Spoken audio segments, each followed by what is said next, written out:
پر اب وقت ہوا ہے بلدیاتی خبروں کا۔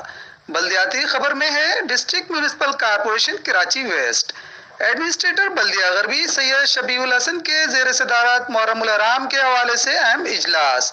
انڈس ڈیجیٹل نیوز کے کراچی اسٹوڈیو سے میں ہوں سید سلیم اللہ۔ اس خبر کو رپورٹ کیا ہے ہمارے نمائندے نعمان حیدر نے۔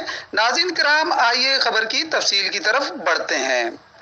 بلدیہ غربی میں محرم الحرام کے دوران عزاداران کو بہترین بلدیاتی سہولیات کی فراہمی کے لیے علماء کرام اور امام بارگاہوں کے منتظمین کی مشاورت سے انتظامات کو قبل از وقت مکمل کرنے کے لیے تمام تر موجودہ وسائل کو بروئے کار لایا جائے گا۔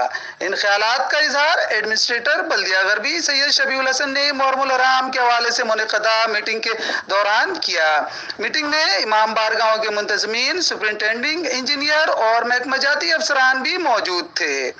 میٹنگ میں موجود امام بارگاہوں کے منتظمین نے امام بارگاہوں کے اطراف صفائی ستھرائی، روشنی کی فراہمی اور جلوس کی گزرگاہوں پر ضروری نوعیت کے کاموں کی نشاندہی کرتے ہوئے کہا کہ انہیں امید ہے کہ سابقہ روایات کو برقرار رکھتے ہوئے انتظامیہ بلدیہ غربی محرم الحرام میں کوئی کسر نہیں اٹھا رکھے گی۔ اس موقع پر ایڈمنسٹریٹر نے گفتگو کرتے ہوئے کہا کہ اورنگی، مومن آباد، منگو پیر اور سرجانی ٹاؤن میں موجود امام بارگاہوں کا وہ خود دورہ کریں گے اور منتظمین کی جانب سے موصول ہونے والی تمام تجاویز کو فوری حل کیا جائے گا۔